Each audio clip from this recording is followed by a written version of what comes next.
Hi எல்லாருக்கும் வணக்கம். இன்னைக்கு நான் செய்ய போகிற ரெசிபி வந்துட்டு ஹைதராபாத்தோட ரொம்ப ஈஸியாக குயிக்காக பண்ணுற ஒரு பிரேக்ஃபாஸ்ட் ஹாஹினா.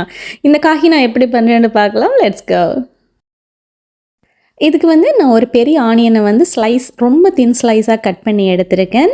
ரொம்ப தின்னாகவே எடுத்துக்கோங்க. இப்போ வந்துட்டு ஒரு 4 பல்லு பூண்டு, அது வந்து நம்ம வந்து நல்லா இடித்து எடுத்துக்கலாம். ஒரு உரலில் போட்டு இடித்து எடுத்துக்கோங்க. அது கூடவே கொஞ்சமாக சில்லி பவுடர் ஆட் பண்ணியிருக்கேன், கொஞ்சம் சால்ட்டு. இதில் மூணத்தையும் நல்லா வந்துட்டு இடித்து வந்து பேஸ்ட் ஆக்கிக்கலாம்.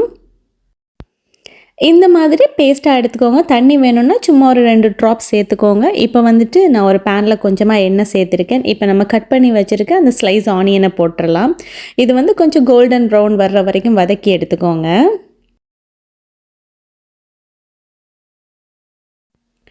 ஒரு 5 to 6 மினிட்ஸ் கரெக்டாக நம்ம வதக்கி எடுத்தோன்னா இந்த மாதிரி நல்லா பொரிஞ்சு வந்துடும் ஆனியன். இந்த டைமில் முட்டையை வந்துட்டு அந்த மஞ்சள் கரு உடையாமல் மெதுவாக வந்து உடைச்சி சேர்த்துக்கோங்க. மஞ்சள் கருவை பிரேக் பண்ணிடாதீங்க. நான் 2 முட்டை சேர்த்துருக்கேன். இப்போ நம்ம வந்துட்டு அடுப்பை நல்லா லோ ஃப்ளேமுக்கு மாற்றிக்கோங்க. 5 to 6 மினிட்ஸ் வந்துட்டு இதை வேக வச்சு எடுத்துக்கலாம். இப்போ பார்த்தீங்கன்னா அந்த மஞ்சள் கரு உடையாமல் வேகிருக்கு. இப்போ நம்ம ரெடி பண்ணி வச்சுருக்க பேஸ்ட்டு அது மேலால் கரெக்டாக ஸ்ப்ரெட் பண்ணி விட்டுக்கோங்க. அந்த மஞ்சள் கரு உடையாமல் ஸ்ப்ரெட் பண்ணிக்கோங்க. இப்போ கொஞ்சமாக மேலே பெப்பர் தூள் ஆட் பண்ணியிருக்கேன். நீங்கள் சால்ட் வேணும்னா லைட்டாக ஆட் பண்ணுங்கள். பட் வந்துட்டு நம்ம அந்த பேஸ்ட்டில் சால்ட் ஆட் பண்ணபடியே நான் தனியாக ஆட் பண்ணலை.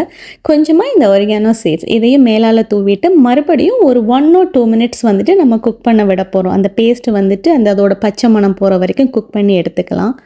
அவ்வளோதான். இது வந்துட்டு ப்ரெட்டோ சப்பாத்தியோட தொட்டு சாப்பிட்றதுக்கு சூப்பரான ஒரு காம்பினேஷன். கண்டிப்பாக ட்ரை பண்ணி பார்த்துட்டு மறக்காமல் சொல்லுங்கள். தேங்க்யூ.